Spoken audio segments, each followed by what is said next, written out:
In a laboratory once upon a time, at work was a doctor named Franken.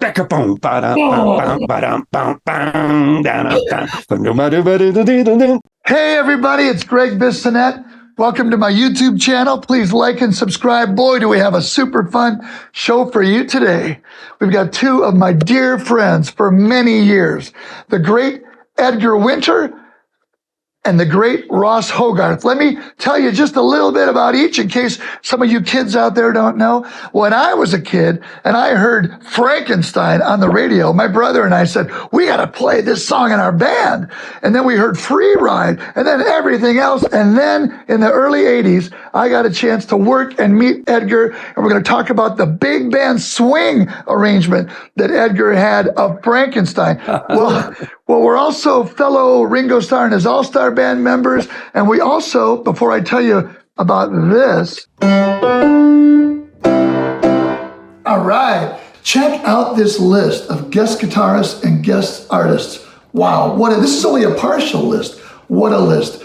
Joe Bonamassa, Doyle Bramhall Jr., Robben Ford, Billy Gibbons, David Grissom, the great Taylor Hawkins singing an amazing lead vocal on a song, Warren Haynes, Steve Lukather, Michael McDonald, John McFee, Keb Mo, Doug Rappoport, Bobby Rush, Kenny Wayne Shepherd, our dear pal, and my favorite drummer, Ringo Starr, playing a great drum track, as always, on this wonderful song called Stranger, Derek Trucks, Joe Walsh, Phil X, and Kenny Aronoff played some great percussion, David Campbell, Bob Glaub, and Sean Hurley on bass, Stephen Doc Kupka from Tower of Power, baritone sax, Billy Payne, Tim Pierce, Waddy Wachtel. Woo! I'm going to tell you about this man on my left. Ross Hogarth and I both met about the same time that I met Edgar in the 80s. And what a world-class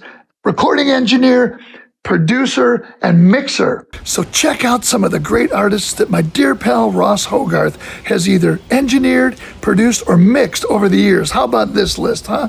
And there's many more. Van Halen, Government Mule, The Black Crowes, Def Leppard, The Doobie Brothers, Edgar Winter, John Mellencamp, R.E.M., Jewel, Motley Crue, Keb Mo, Ziggy Marley, Rita Coolidge, Fleetwood Mac, Jackson Browne, Little Feat, Taj Mahal, and tons of others. Whoa! And Ross co-produced this great album right here with Edgar, Brother Johnny, a tribute to Edgar's brother, Johnny Winter. And here's the three of us right now. What do you say, guys? Yeah, man. Come on. All right. Yeah. I got my drum shirt on and I'm ready to rock and roll. And I got my peace sign flying here. Peace, peace. I love it, guys. It means the world to me that we're doing this. Biddly, biddly, biddly, biddly.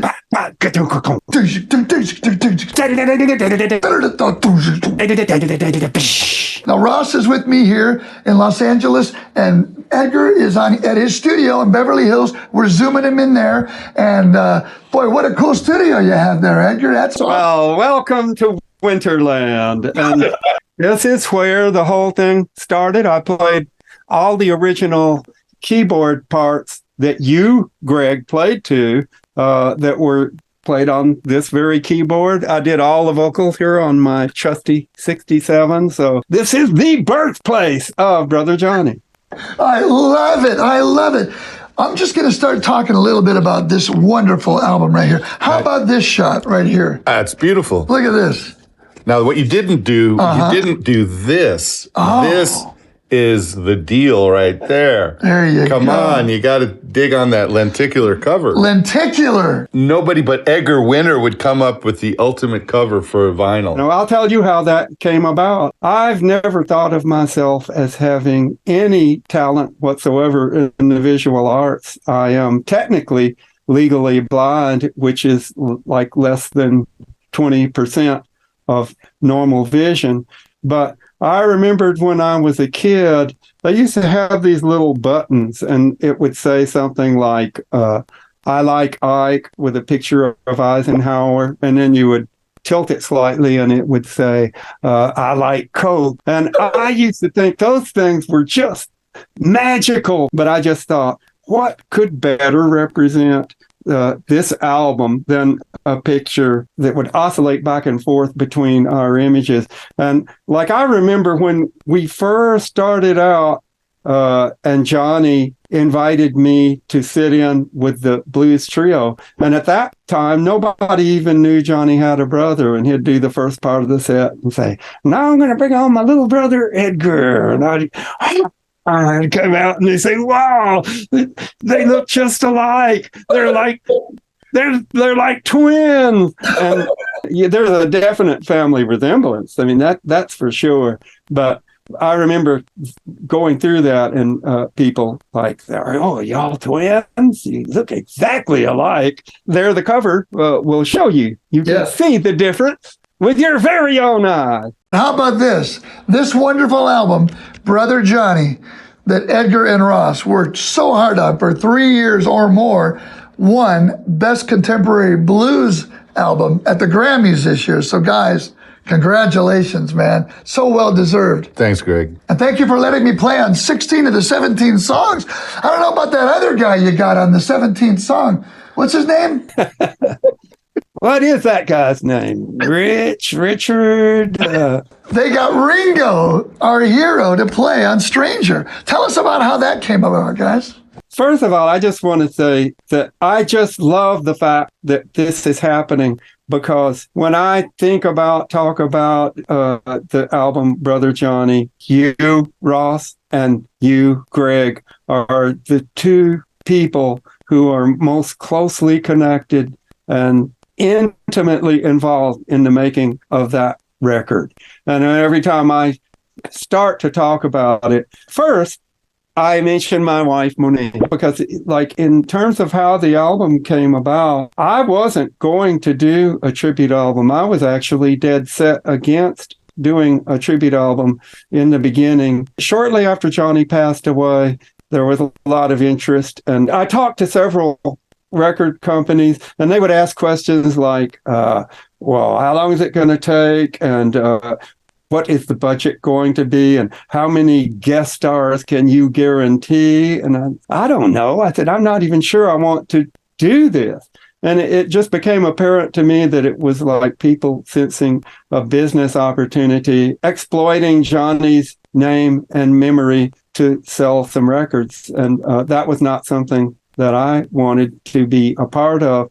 Plus, I was just emotionally devastated, and there was no way I could even have considered making that record back then. So I spent 3 or 4 years not making this record. Finally, I started to talk to Monique about it, and she completely turned my whole thinking around about it. And she said, well, you keep talking about how Johnny is your all-time musical hero and you wouldn't be where you are today were it not for him. Well, here's your opportunity to acknowledge that to the world. You owe it to yourself and to Johnny and to the world to do that record. And she could not have been more perfectly right in every regard. Once I got the idea, I really became obsessed about it. I knew that was going to happen. And the first thing I did was call Ross Hogarth, who is a dear friend. And I worked with him on the previous album, Rebel Road. He really saved that album. As soon as we started to work together, when I heard the first mix, I said, this is exactly what I was hoping to hear. I'm never going to work with another engineer or mixer. Ross and I just developed an immediate chemistry. I could easily explain things to him, and he always understood exactly what I was talking about. Plus, he's so musical, having played in bands. I feel like Ross and I made this record together. It's not a question of production or co-production. When I originally called Ross, I was just thinking of him as a mixer. And then I remember, Ross, you said, well, if I'm going to mix, I'd really prefer to engineer. And I said, oh, great. Hey, I would love that. You had so many suggestions for people that I didn't even know of or never would have thought of. you suggested people like Doyle Bramhall Jr., and I knew of him as playing with Eric Clapton, but I just thought of him as an electric blues player. And we were discussing like doing the acoustic number, and you said, "Oh no, you got to hear this guy." There are many great electric blues guitarists out there, but I think one of the things that set Johnny apart from all those guys was his ability to play that authentic traditional acoustic slide guitar. To me, like he did that like no other guitar player I've ever heard. And then when you suggested Doyle, he did just a beautiful version. We just wanted people who brought love to the project. But just to go back a step, Edgar, you called me. I was on the streets of New York, and I had gone back to New York in 2018. My oldest brother, Michael, had passed away in November of 2017. And Michael was the one that used to drag little brother, to the Fillmore East. And we would go, and he was a huge fan of you and Johnny. So I'd been watching you guys since I was a kid growing up in New York. I remember watching Johnny. The Allman Brothers were the opening act for Johnny on the recordings that ultimately led to the making of Live at Fillmore East, Allman Brothers. That bill, the Allman Brothers were second billing to Johnny. I saw not the specific night they made the record, because I don't know if you knew this, Edgar, but what happened was Johnny was so gracious, and after, I think it was like 3 or 4 nights in a row, Johnny went to Bill Graham and said, put the Allman Brothers on so they can just play and record as long as they need to, instead of playing in front of me where they have to finish their set. And so that was what led to Live at the Fillmore East. And, Wow. and I saw you guys with White Trash. I'd go to Portchester. So when you called me, and I was on the street in New York, going back to visit my mother and give her some love, and knowing that, she was really missing family, you called me, and I said to my wife, the phone rang, and I pointed the phone to her. It says, Edgar Winter. And I was like, I got to take this call right now. And that's when you asked me and told me that you had this vision of making a record honoring Johnny. And I just remember my immediate response was, of course, I have to. This is like, this is the Full circle. One of the greatest things I get to ask to do is to help you honor your brother and help me honor my brother. Wow. You know what I'm saying? Wow. So, Yeah. and then that led to you and I doing a lot of talking about the making of the record up until 2019, when we went in with you to Capitol to go track the record. And I think that's why, for me, the honor of, the gratitude for me and helping you honor Johnny, who you consistently say, is your biggest inspiration. It's the reason you do and who you are. I've heard you say that you would be teaching jazz or doing something. Yeah, I'd have been a struggling jazz musician, or a teacher maybe, or who knows what. I certainly wouldn't be what I have become. You put your life on hold, and you really dedicated yourself to the making of that album, in my mind, just as equally and every bit as much as I did. I think you might have worked even harder. Having this opportunity to talk about the album with you and Gregg is just so great. When Johnny died, I felt that immediate loss. And I was kind of scared to do this record, because I thought it was just going to accentuate that sense of loss, because I knew that going back and playing all of those songs that we played together as kids growing up, songs like Johnny Be Good and Jumpin' Jack Flash, I knew that it was going to be highly emotional. But the thing is that Johnny may have departed this physical playing, but his presence and his music and his spirit are going to live on in my heart forever. And I still talk to him every day. I think about him. I could have felt the loss of a brother through this album, but I actually feel like I gained a brother in you. and you're helping me with that album meant so much to me. And, I can't thank you enough. So there you have it. Yeah, Well, I appreciate that deeply, Edgar, and I know that we both feel that way about Gregg on a brotherhood level.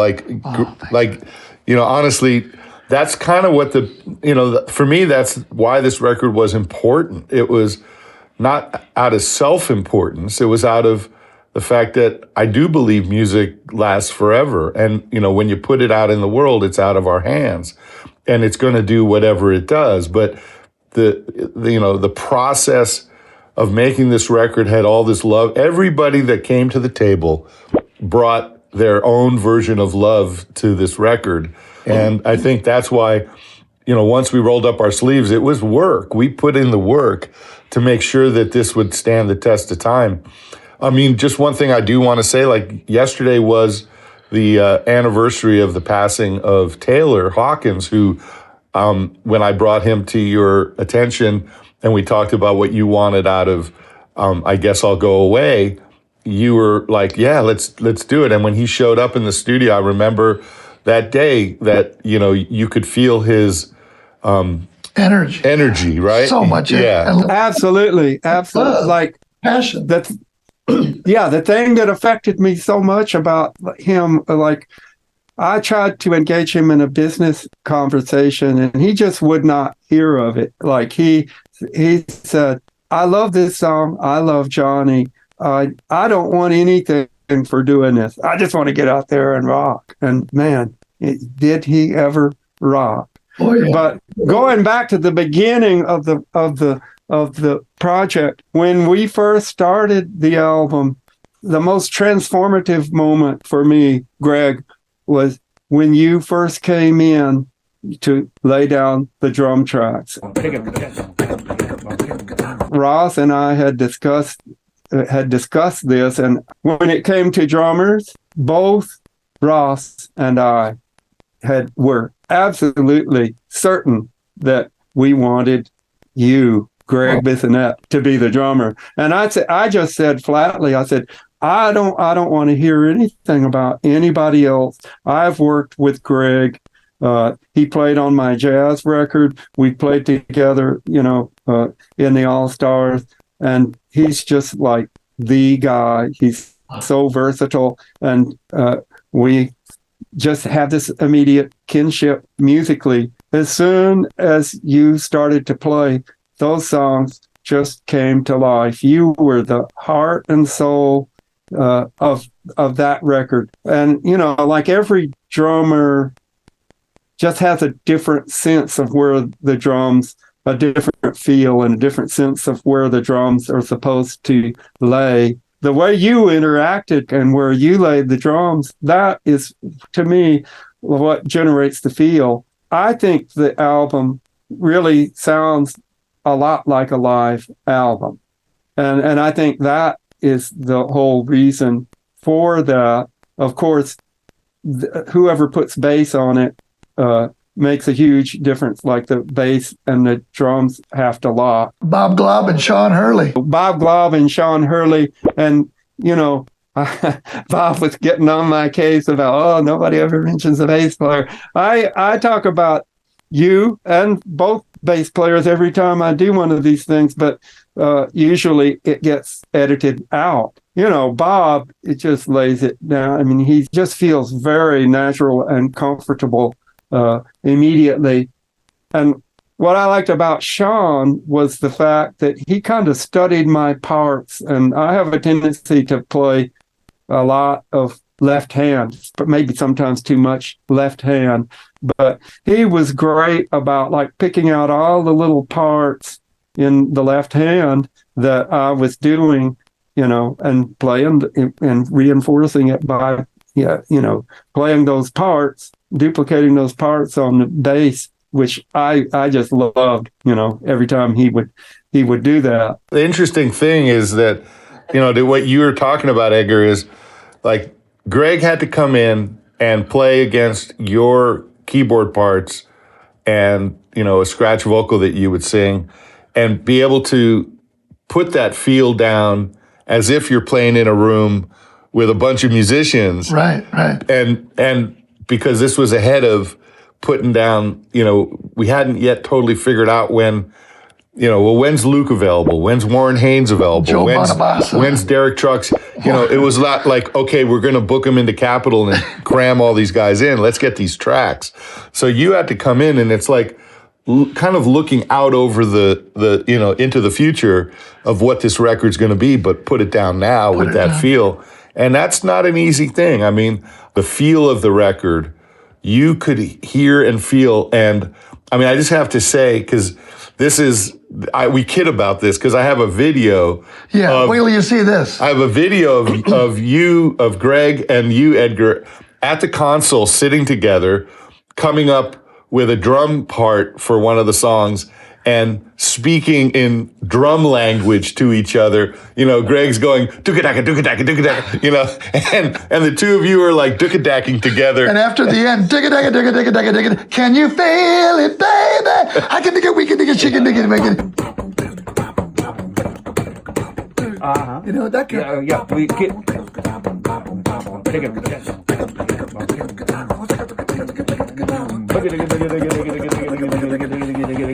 I can dig it, you can dig it, she can dig it, we can dig it. Can you dig it, baby?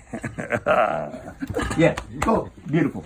And that's the beauty of working with you, Edgar. You play the drums, you play the bass, you play, guitar. You started with Johnny, when you guys would go around playing ukuleles, singing Everly Brothers songs. You game changed the keyboards. You play sax. You sing amazing piano, organ, and you can sing music. When we're with Ringo's band, we're riding in a van, you and I'll talk, and you say, hey, that one thing? And I'll go, yeah, and maybe like a pish, pish, pish. We speak drums. And for the kids out there that are starting their instruments, if you can sing guitar, Ross was talking about playing an air guitar part. If you can sing melody, but just sing rhythms, it helps so much. And, I remember when we were going over stuff and you told me, hey, yeah, do those air drums. I can really get exactly what you're talking about, when you do that. And I don't know if you'll remember this, but I don't remember what song it was, but you came in and we were sitting down listening to it. And you looked over, you said, I smell Grammy. Really? I smell Grammy. Well, I can't do your great Gregg voice. Every time I hear you, I love your voice. Every time I hear you talk, I want to hear you sing. But you actually said that. I smell a Grammy. Yeah, you said, I smell Grammy. And Edgar, I'm down at the Grammy Museum and I smell something. It's a sweet smell of your Grammy for Brother Johnny. One of the things that I love doing is using a different snare on, not like every song, but the right snare for every song. Now, you don't really know that really, unless you kind of have to have some intuition about it. And the cool thing was like you and I and working with our drum tech, Gersh, to be able to listen to your keyboard part, listen to the key, listen to the groove, sort of think forward into like, what are the guitars? How dense is this track going to be? How much air are we going to need on this snare? Absolutely. I've worked with people where they can't hear into what's going to go on top. So they want to take a lot of the tone away from the snare. Right. And so what happens is when you put other instruments on top, the snare becomes papery because the music sponge mops the tone out of the snare. So one of the fun things with you is how you hit the snare and how you get it to actually speak. And then when you have a nice tuning on a snare or even, toms, is you actually know how to like lift your stick off. You don't stick the stick in and kill the tone, and I've watched you and I listen and, you have to be a cat like you to be able to do that, man. And so for me as an engineer, it's like so much fun to work with a cat like you because you get a sound and then that sound holds through, the track because it's not like just getting a drum sound, but then you're playing and then sound goes away and goes like, what what's happened? It was okay when he was just going blank. But then, well, Ross's take on the snare drum, it was so great just then. I want to do my take on Ross's kick drum. We're doing Lone Star Blues, Edgar. Yeah, that's exactly where I was going. Go and Ross says, I just happen to have, I've never heard a bass drum sound like Lone Star Blues. Could you please, what drum is that? It's a 28-inch, like late 20s Ludwig marching drum that's supposed to be hit like this, except I have legs on it. And so when you hit that drum, particularly for a track like Lone Star, which has all this space, the kick drum goes like boom, and it's like, you have to be able to play that drum too. Like, we had to totally change your setup. Yeah, and the beater was a nice woolly, Gersh had a woolly beater, I think. I love the process of making records. I just do. And I love when I'm working with someone like Edgar and a drummer like you, because then we get to actually get into the art of the making of the record. It's about getting tones that made us happy. So the whole process of making the record, and it starts with the drums. It's the foundation. The blueprint is the arrangement, but pouring the foundation of whatever we're building is the drum track. And if you don't have a foundation that you can build on, like framing a house that's not square and now it's really tilted. Yeah. So, your foundation that you lay, use the word versatile. Gregg is one of the most versatile players that you'll ever meet. He's a guy that played with Lionel Hampton, but he also played with David Lee Roth. And you play with Ringo, but you'll also, play swing jazz. He tours with my good friend Steve Bailey, who's not upright, but a fretless jazz. Upright too, though. An upright, and Victor Wooten. Mm-hmm. What other drummer can tour with two bass players and nobody else? It's like, you're the cat, man. It's so much fun with that band. But look at all the people you guys enabled. I got to play on a track with Keb Mo. Lone Star Blues is Edgar and Keb Mo. Come on, man. Well, that became a Keb Mo song. He did exactly what I hoped he would do. I had a Johnny-style guitar part in mind that I had played on, on a keyboard, simulating a slide guitar. He completely ignored that. Ross and I have discussed this before. His approach is to frame the vocal. He envisions the whole song. He knows what it's going to sound like. The fun thing about this record is that we didn't know what was going to go on top, but from the very beginning, like the three of us, when we started making the record, Ross, Gregg, and myself, we really paid attention to every song in, the selection of the drums and the part that's going to be played. We somehow were all in sync and attuned to that. I love making an album this way because I'm a perfectionist, and I love being able to pay attention to each specific individual part. It's not the way that you would traditionally make a blues record, and it's exactly the opposite way of how Johnny would make a record. He'd come in the studio and they'd run down a song and he'd play it 3 times, and that was it. Like if you didn't get it, you say, hey, there's something wrong with that song. Let's go on to the next one.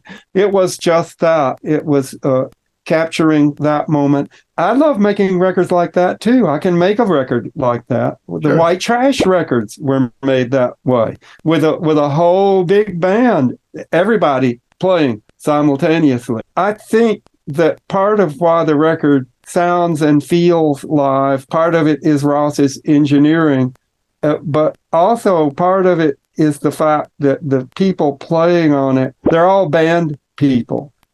There's a lot of music around today that just sounds like good musicians playing parts. And nobody seems to have any sense of trying to make it sound like a band. To me, you've got like two kinds of players. There's like a guy that will come in and he'll say, I got something to say, and here it is. This is it. And, that's great. And that, when that person is an accomplished, great musician, and especially in solo land. That's really what you want. But then there's the person that comes in and says, there's something to be said here. What can I do, to get attuned, to immerse myself in this music? Yeah. And I think what you're talking about, Edgar, is something very important to sort of highlight, just because on a lot of levels, sitting around talking is always a beautiful thing, and we love each other. Literally, I love you and I love you. But to highlight what you're talking about here is in the making of music, the ultimate result is that you close your eyes and are you delivering emotion out of a couple of speakers, And in the process, was there communication? Communication isn't just one person talking at another. It's actually 2 or 3 or however many people actually communicating, listening. And the person you are, Edgar, is someone that, you have firm ideas and you're open-minded. And I think that kind of humility, which is, freedom from arrogance, freedom from pride, false pride, where you're holding on to this is my idea and I gotta be right because it's mine. Yeah. Being able to have someone like Keb Mo come in, right, because you're opening your door to someone like Keb Mo to come in, and he's someone that will bring you something that you wouldn't otherwise think about, And so to be willing to do that is also a big part of making records. And I think that's where, there was really good communication on this record. My whole goal was to honor you honoring Johnny. And so, in the end, there were times when I deferred to you and other times you deferred to me. And I don't get to do this often. I don't get to say and give gratitude back to your wife, Monique, which you always do. And I love that. Yeah. But actually, Monique was in the background often. Not a wallflower. No, she knows what's going on. She's not a doorstop. And she's back there and she's got great ears and great instincts. And I really love that, because I would say, well, what does Monique think about this? Yeah, you're a team. We were listening to Stranger, and we had I had put a scratch vocal on it, and it sounded pretty good. All of a sudden, Monique said, this song would sound great with Michael McDonald's voice on it. Monique. And as soon as she said it, when I envisioned that haunting, hello, pretty stranger, that way that Michael, nobody sounds like that. When I heard that in my head, I said, wow, what a great, so I never would have thought of that and this is a million years. Thing is that if you don't know Michael, he may not be the easiest guy to get a hold of, but Edgar had played with Michael on Michael's first solo record in 1982 or there 3. You go. I had actually been in Michael's studio a bunch back then when he had a studio in Studio City. I've known Michael that whole time, and I've worked with the Doobie Brothers, and he's back with the Doobies. So when Edgar said, how do we get a hold of Michael? And I was like, oh, well, that's a no-brainer. That's a simple phone call. We both know him because he is our friend. Oh, brother. Brother and friend. Brother Michael. Hey, I got an Edgar Winter open-minded moment for you, Edgar. So we're in a band, Ringo Starr and his all-star band, and Ringo lets everybody that's doing their song, take care of being the musical director on their song. And Edgar says, yeah, do a drum solo in the middle of Frankenstein. And I said, well, I've got this idea, Edgar. I love quoting these different drum parts. And we'll quote Honky Tonk Woman, Manic Depression, Tomorrow Never Knows, Ringo's drum solo on the end, American Band, Neil Peart, YYZ. And I remember exactly the kind of thing that you and Ross just spoke about, whether it's Keb Mo or whether it's an idea, a mix or whatever. And you said to me, well, I've been thinking, and maybe that would be good for a drum festival, but I don't know if it would go over at a Ringo All-Star Band crowd. And I just said to you, well, thanks for having an open mind. Give it to tonight. We'll see what happens. And if it gets a good round of applause, then we can stick with it. And you said, that's a deal. And after every song, Luke started playing some guitar parts in there, and you played the Wipeout timbales, and then you just went 180. You said, that's a good idea. That's a crowd-pleasing, fun thing. Keep it in the act, because you're the musical director on your song. It blew me away. I was like, it was totally unexpected. And I did have that reaction at first. I wanted to hear, like, you're just such a technically great drummer. I wanted to hear you do all your, all your stuff, and when we would do all the trade-off stuff together, I heard you play, in so many different situations with big bands. And then when you came up with that idea, I thought, well, I don't know, are people going to get that? Yeah. Man, did they ever? I mean, well, you had open mind, Edgar. You had that open mind Ross is talking about. Hey, can we sing a little bit of what happens before the solo? Can we do, for the kids out there, can we do a little drum vocalizing? Like maybe if you took it from the ba-ba-da-da. Would you mind doing a little bit of that? Yeah. That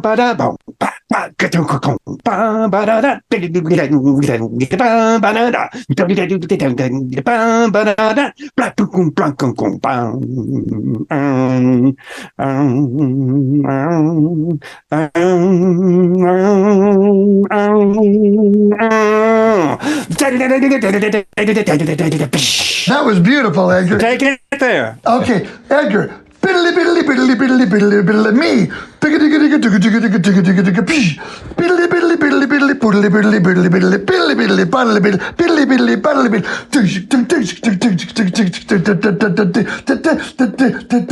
Edgar.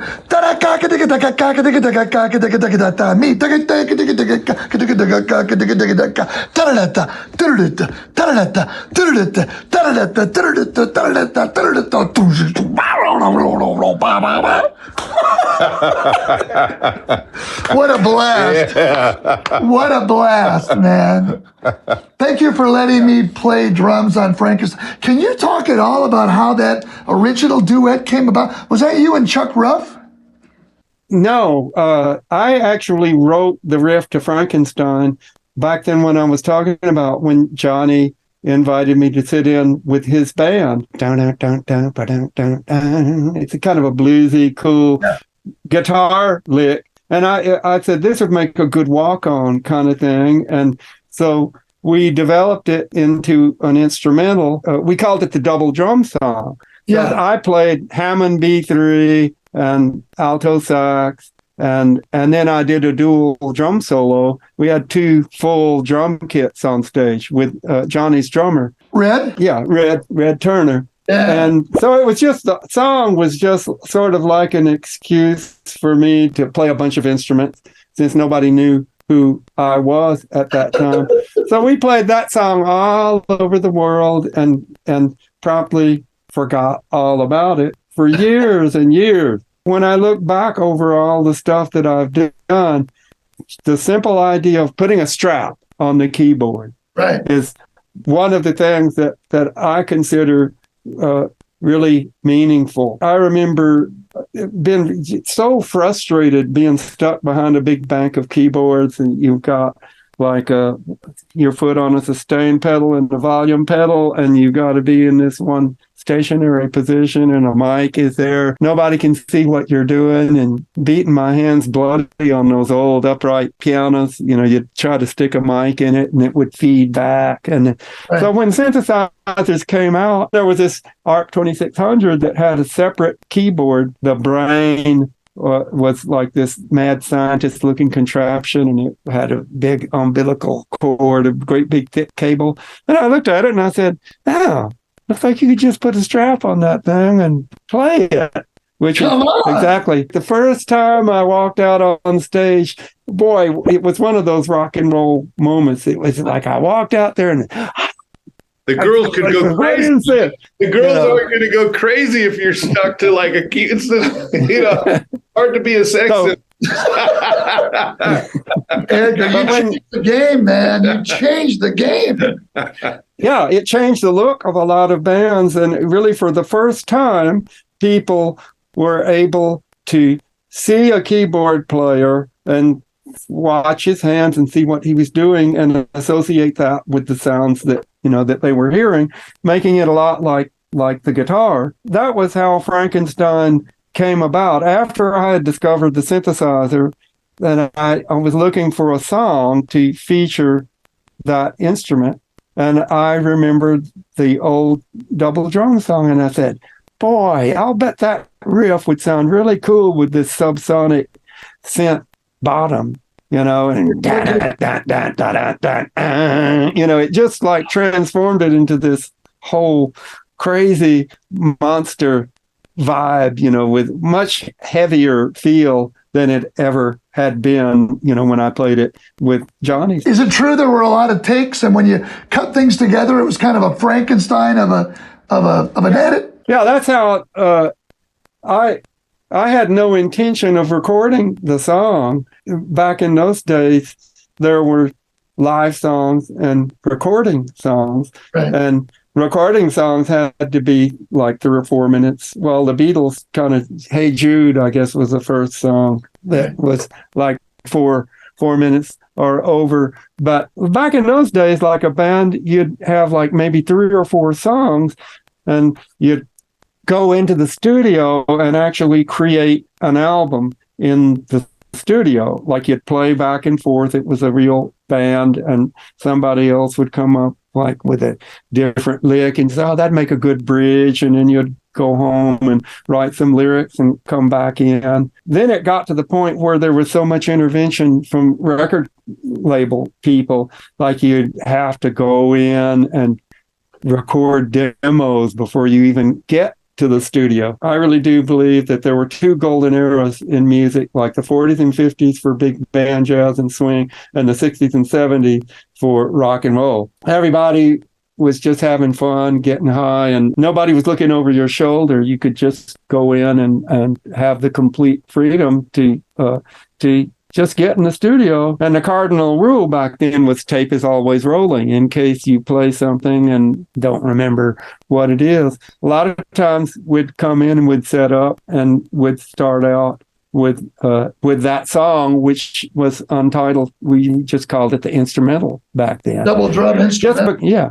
We had like 3 or 4, like 20, 25 minute versions of it lying around. And Rick and Bill Sinzit was the engineer. He just wanted to mix that song. I thought it was a crazy idea, but I love crazy ideas. And I said, well, why not? I said, so it was a great excuse to get even more blasted than usual and come in and have a big end of the session editing party. Of course, back then, the only way to edit something was to physically cut the master tape.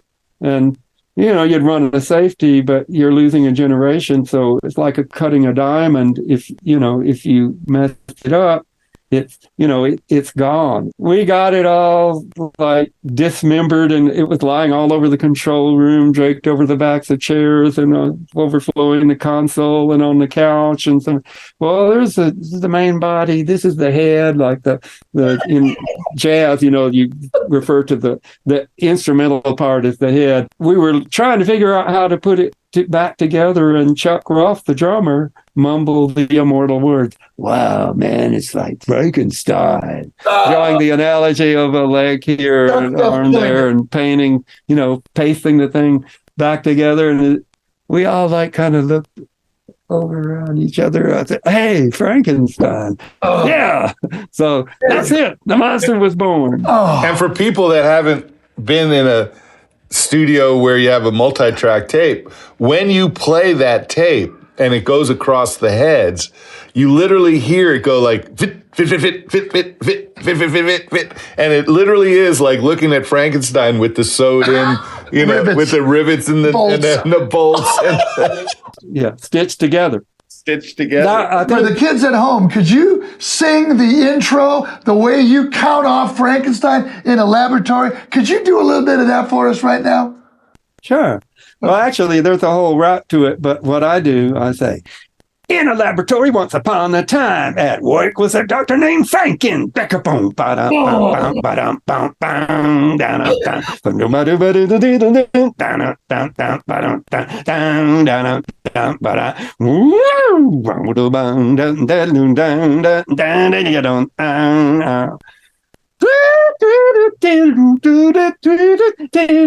There you go. There you go. Now, do you remember any of the rap? In a laboratory once upon a time, at work was a doctor named Frankenstein. Arm by leg and foot by knee, he created a freak of society. From scratch, he built him limb by limb, and then he named his creation right after him. He gave it a brain, even a heart. Well, people said he was insane, but he had to be smart. How was he to foresee what the future would be when he was dealing with an unknown technology? Now, the creature was assembled and his body was whole, but he had yet to achieve his ultimate goal. The final step, which he did contrive to use electrical energy to bring it alive. Frankenstein was overcharged with the strength of 10 million megavolts more than he should have been. The lightning's after too much juice. Look out, Frankenstein is loose. What's that? You say the lightning's after too much juice? You better look out, Frank is loose. Edgar awesome. Winter. All right. Man, what a joy it is to play that song with you. And speaking of joy and Brother Johnny, looking over at our favorite drummer and our hero Ringo and seeing him light up when we do Johnny Be Good from the album. Man, oh man, does he love playing that song live, huh? Oh, I remember when I first started playing in the band, and like I was doing free ride, and I looked back over my shoulder, there's Ringo Starr playing drums. But man, something about the way he attacks that song. It's like, he was doing that swish hi-hat thing, like Washy hi-hat. I haven't seen him do that since the Beatles. In a long time. Maybe you've seen him. Well, he brings it back for you more than anybody I've seen. When he's doing Johnny Be Good, man, he's washing. He's in that vibe, man. Oh. Yeah. And I can't wait to do that again. It's coming up soon. Coming up soon. May 15th, man. Here we go. Edgar's version, which his take on Johnny Be Good is more back to like the piano feel and like, even though the Johnny Be Good lick is you got to have that riff, but your piano on that is really that, honky tonk New Orleans feel that you have when because Beaumont's so close to Louisiana. I mean, really, in a lot of ways, I think, we can talk about Texas blues, but you're as influenced by New Orleans, I think, as Texas, right, Edgar? I mean, oh, very much so. I mean, we just used to think of it as swamp music. The liquor laws were 18 in Louisiana as opposed to 21 in Texas. So the Bible Belt is several notches looser over there, and they had all these clubs, where everybody would go across the river to raise hell on the weekends, and those were a lot of the clubs that we played in.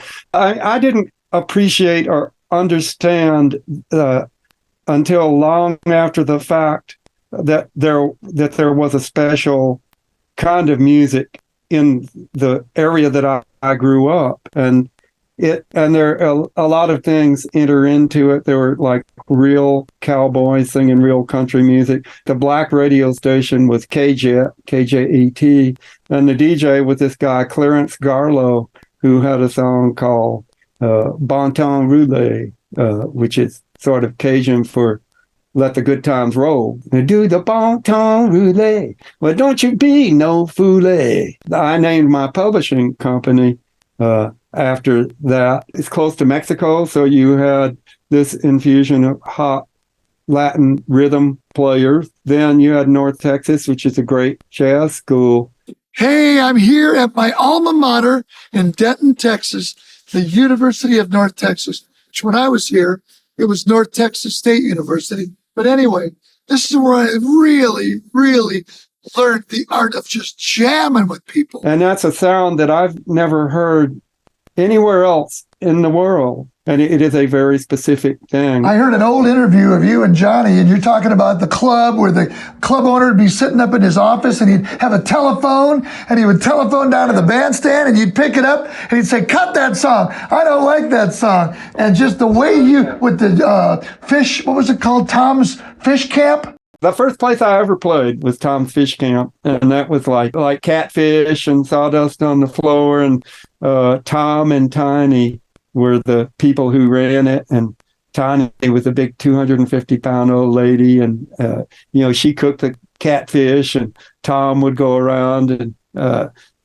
welcome people. We were little kids, playing.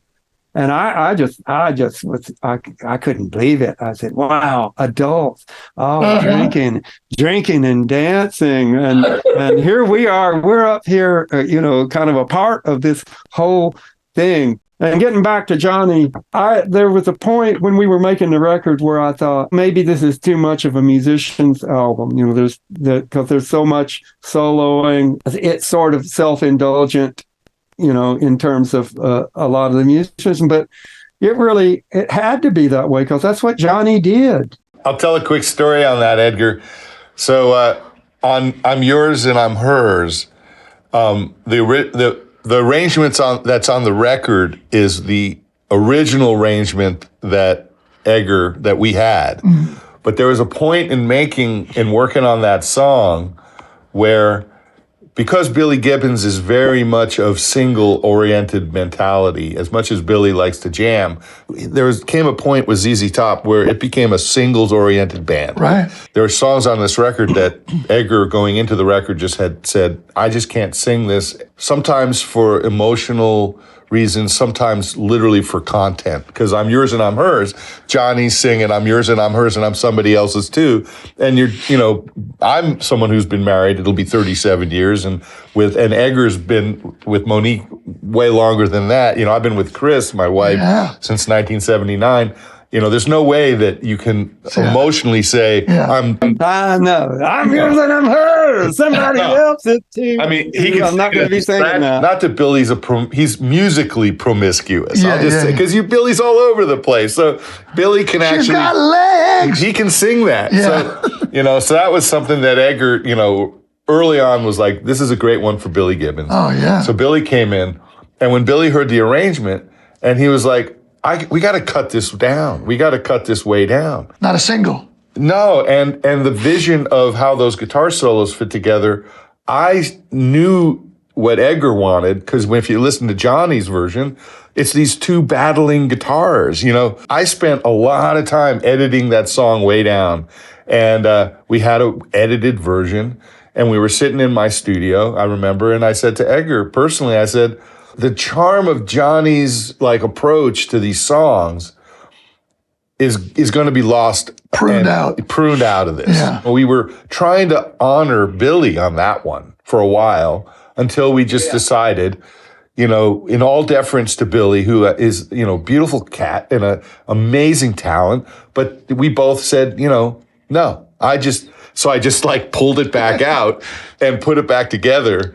And it went back to being the length that it was supposed to be. The original length. Yeah. And I can't imagine that song without that length, where you've got Billy playing the first solo, and then Derek Trucks comes in, and I think Derek... man, he kills it. Derek, he just takes it over the top. And you talk about Coltrane, that stream of consciousness kind of soloing. It was one of the things I said to Derek was like, Edgar always attributes Johnny's solos to and the way he thought about music to Coltrane, that stream of consciousness. And I think sometimes if you just mention that to somebody, then they sort of channel that. Yeah. And so we were doing Hoochie Coo. Edgar had a specific kind of idea, Hendrixy kind of thing for Luke to do. Steve Lukather, who's one of your member of our All-Star band, Ringo All-Star band. And I mean, I've worked with Luke for years. Luke is one of the greatest guitar players on the planet. Absolutely. And he doesn't need to do more than a couple, 2, 3 solos. So he comes in and he blows off, 3 solos, and they're all amazing. But in the back of my mind, I'm thinking, the hang is as important as anything in the studio, particularly when it comes to Luke, man. And, because the hang is the hang. So I just decide, okay, I think we need a little hang here because he came blasting in that morning, got the sound, immediately playing. Yeah. So I was like, we haven't hung. Yeah. So push pause. And I get Luke to tell Edgar, I go, Luke, tell Edgar about your favorite TV show. And he goes, well, he knows my favorite TV show. And I go, I don't think he does. Luke's favorite TV show is Ancient Aliens. Oh, yeah. He loves Ancient Aliens, which is a totally whack TV show about aliens that have existed before, and they're here and they show up, and it's just... And that created the hang. Well, so we have this hang, and he's telling Edgar about, the most recent Ancient Aliens. And so he talks for about 10 or 12 or 15 minutes about Ancient Aliens. And then he's like, okay, well, let me pack up and get out of here. And I'm like, well, no, man, how about you blow another solo? The next solo he blows, he's actually channeling Ancient Aliens. And the solo that's on the record, he goes to some, I don't know what the note is, Edgar, but he's hanging on some far extended note of the chord that's like some way outside note. And the solo that's on the record is Luke channeling Ancient Aliens. What about when you need a whistle sound and he comes up with the Acme Siren? There's a story. The Acme Siren. Do you remember that, Edgar? Oh, yeah.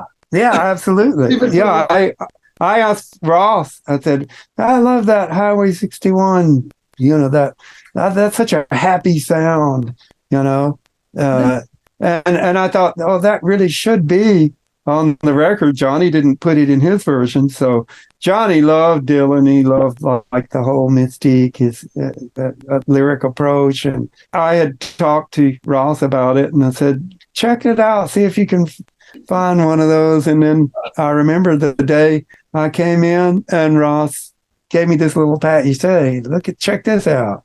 What's this? I opened the thing up and I said, oh, and I said, man, that's the thing, man. It's perfect. Sounds exactly like it. I know we're going to have to wrap up, but I was wondering if you could tell us just a little bit, Edgar, about what it was like, you and Johnny, Woodstock. What are your memories of that? Wow. You guys played Woodstock, 1969, right? Well, Woodstock changed my life. Ever since I can remember, Johnny was going to be a star. He was Johnny Cool Daddy Winter with the pompadour and the shades and the guitars and the girls, and he watched Bandstand and he read all the magazines. And I was the quiet kid that played all the instruments. Our whole family was musical. My dad played guitar and banjo, and he played alto sax in a swing band in his youth, and he had a barbershop quartet that would come over to the house and sing. And my mom played beautiful classical piano, and my granddad played fiddle, violin, and great-granddad played trumpet. And I thought that music was just a household activity, a thing that we all did. When we started to try to put together bands, we realized, oh, you did what? Your daddy didn't show you no chords? Nobody could play. And so that's how I became a multi-instrumentalist, because Johnny would figure out guitar parts and learn the song, and then I had to figure out all the rest of the parts and teach our friends how to play. Wow. But Johnny was not only my musical hero, but he was a living hero to me, because he showed me the albinism, instead of being a drawback or a disability, could actually be something cool. Right. He actually turned that around and made it work for him. And everybody was trying to look weird and different. Johnny already had that, and was smart enough to realize that it would that he could make something out of that. I sort of considered myself more of a serious musician up to that point. Thankfully, I've gotten over that. But back then, I just would stand there, and I didn't try to jump around or do anything. And I wouldn't do interviews. What conceivable interest could there be in anything that I think personally? I just wouldn't do it. So anyway, here comes this huge festival that we were hearing all of this talk about. We're in the middle of a tour, and I had never played in any kind of a concert situation, nor had Johnny for that matter. So it was all new to us. So we flew into this, Woodstock by helicopter. It was just organized confusion. There was no schedule.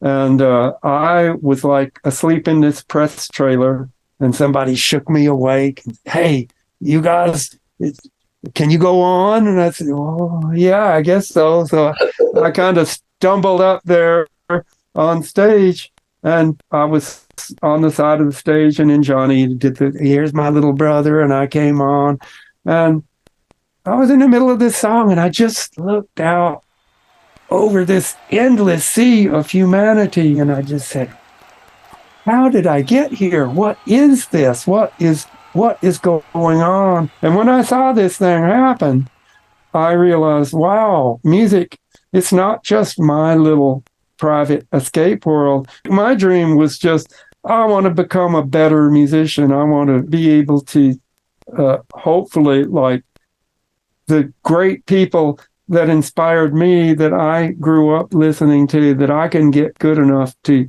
somehow pass that feeling on to generations to come. But when I saw that, I realized music actually has the power to reach out to people when you're on stage and you're totally immersed in that moment. And it's what I love about music, is being able to create that feeling that somehow when you're playing or you're listening to somebody that's great that's playing, suddenly all your cares and worries fall away and you're just there in that moment. You close your eyes and it either takes you somewhere or it doesn't. After that happened, I started to think about, what it would be like to be an artist rather than just a musician. Right. That maybe I could write things and maybe I would have something to say that I could make, some kind of a difference that way. So the power of music. Yeah. And that's what I always date the beginning of my, whatever the thing is, the career started with Woodstock for me. Yeah. And the interesting thing, Edgar, is that then your first record, Entrance, there are people that I love and look up to that are some of the great musicians of the history of music, specifically Steve Porcaro, the great keyboard player in the band Toto, and he wrote Human Nature for Michael Jackson.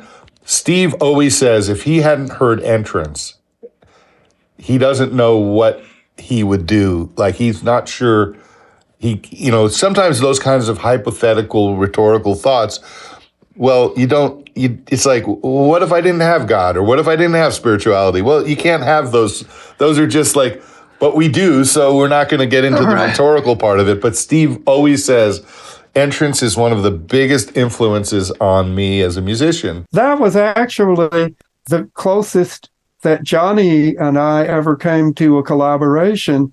After Woodstock, I had all of these sort of musical ideas, and they were like all over the place, a lot of jazz and classical influence and blues and rock.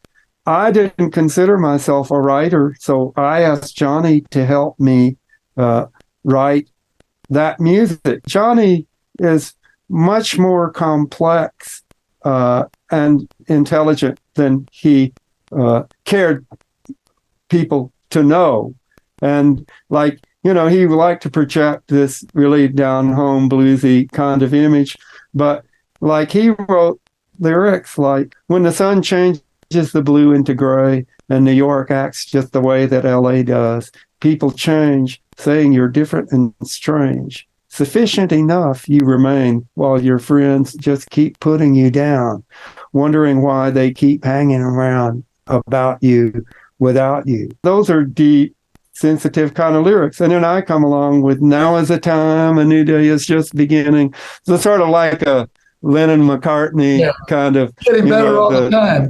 Johnny being the dark, the dark side, and I trying to come up with something hopeful. That was my introduction to writing. That, I think, means more to me than any award I could ever receive. The fact that you can play some music and it affects somebody in a way, that's the feeling that I was exactly trying to describe, how much music has meant to me and how I would like to be able to pass that on. And I'm so glad you told me that about Steve. I've worked with lots of different artists, and the one thing that I try to make sure that I bring to the table is that I care. What I believe we do is important because it does affect others. How can someone else care about what we're doing if we don't care? Right. You know what I mean? It's like, and that's the thing that I love about Edgar and I love about you. Like,